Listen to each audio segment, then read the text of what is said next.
2014ஆம் ஆண்டு ஜூலையில் யுக்ரேனில் Malaysia ஏர்லைன்ஸின் MH17 விமானம் சுட்டு வீழ்த்தப்பட்ட சம்பவத்திற்கு ரஷ்யாவே பொறுப்பு என தீர்ப்பளிக்கப்பட்டுள்ளது.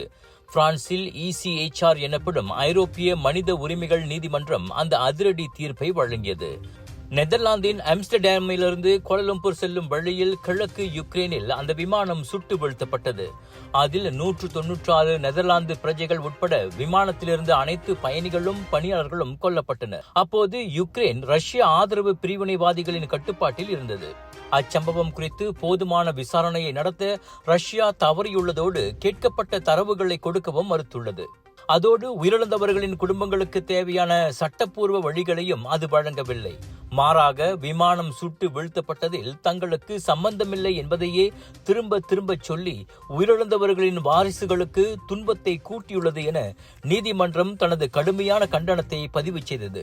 10 ஆண்டுகளுக்கு பிறகான நீதிமன்றத்தின் இந்த தீர்ப்பு ஓர் அடையாளமாகவே பார்க்கப்பட்டாலும் MH17 விபத்தில் பாதிக்கப்பட்ட குடும்பங்களுக்கும் யுக்ரேனில் மனித உரிமை மீறல்களுக்கும் நீதி கூறுவதற்கான தொடர் முயற்சியில் முக்கியமானதாக கருதப்படுகிறது. விலையோ மலிவு, செலவோ குறைவு, தரமோ உயர்வு, மனமோ நிறைவு. மக்களின் தேர்வு என்ரிகோஸ் முழு ஆடை சத்துள்ள பால்மாவு.